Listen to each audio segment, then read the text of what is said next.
Sir ఎలా ఉన్నారు sir? Happy, చాలా బాగున్నాను. మీ సినిమాల్లాగా మీరు కూడా చాలా బాగుండాలని కోరుకుంటున్నాము. Thank you so much. ఇప్పుడు రీసెంట్‌గా నిన్న జరిగిన సంఘటన అందరికీ తెలిసిందే.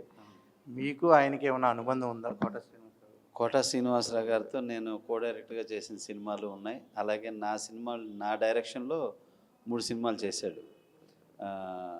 మహానంది, ఎవడైతే నాకేంటి, అధినేత, ఈ సినిమాలో చేశాడు ఆయన. చాలా మంచి ఆర్టిస్ట్, గొప్ప ఆర్టిస్ట్ అనమాట. ఏ క్యారెక్టర్ అన్నా కానీ ఆ క్యారెక్టర్ ఉట్టిపడే విధంగా ఆ క్యారెక్టర్లో ఇన్వాల్వ్ అయిపోతాడు. అంత బాగా యాక్ట్ చేస్తాడు. చాలా గొప్ప నటుడు అండి. ఆయనతో నాకు చాలా మంచి అనుబంధం ఉంది. కాకపోతే ఏంటంటే సెట్లో ఆయన ఉన్నంతసేపు బాగా అల్లరి చేస్తుంటాడు, కామెంట్లు చేస్తుంటాడు, అది అంటాడు, ఇది అంటాడు, చేస్తుంటాడు. ఒకసారి ఏం చేసేవాడు అంటే, కొంచెం ఇతర భాష ఆర్టిస్టులు వస్తారు కదా, వాళ్ళు చేస్తున్నప్పుడు ఏమన్నాడంటే, నా మహానంది సినిమాలో చేస్తుంటే వాళ్ళకి హిందీ వాళ్ళు కదా, కొంచెం భాష రాదు, కొంచెం వాళ్ళు టేకుల మీద టేకులు తింటుంటారు. ఏంటంటే ఈ భాష రాని వాళ్ళని తీసుకొచ్చి పెడతారబ్బా వీళ్ళు అన్నాడు. సరే నేను విని సరే ఊరుకున్నా. ఈలోపు టేక్ చేస్తున్నాం.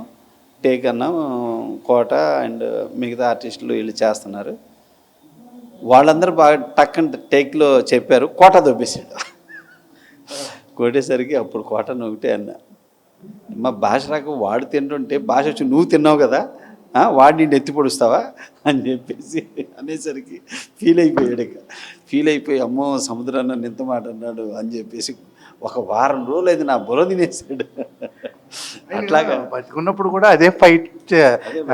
అంటే బయట భాష వాళ్ళు వద్దు, తెలుగు భాష వాళ్ళే ముద్దు, వాళ్ళని ఎంకరేజ్ చేయండి అని చాలా అనేవాడు. కానీ ఏంటంటే సినిమాకి ఎప్పుడు వెళ్ళలేవండి. ఇది ఒక ఇండియా, ఇది భారతదేశం అంతా మంది. ఇక్కడ ఏ స్టేట్ అయినా ఎవరైనా మనం అంతా ఒకటే. సో సినిమా అనే దానికి అన్ని భాషలు కావాలి. అప్పుడు ఏ స్టేట్ సినిమా అంటే ఆ స్టేటే చూస్తే ఎట్లా అయిపోద్ది. ఇవాళ పాన్ ఇండియా మూవీ అయింది. ఒక భాష సినిమాని అన్ని భాషల వాళ్ళు, అన్ని స్టేట్ వాళ్ళు ఇప్పుడు వరల్డ్ లైక్ చేస్తుంది. సో అట్లాగే ఏంటంటే సినిమాకి పరిధి లేదు.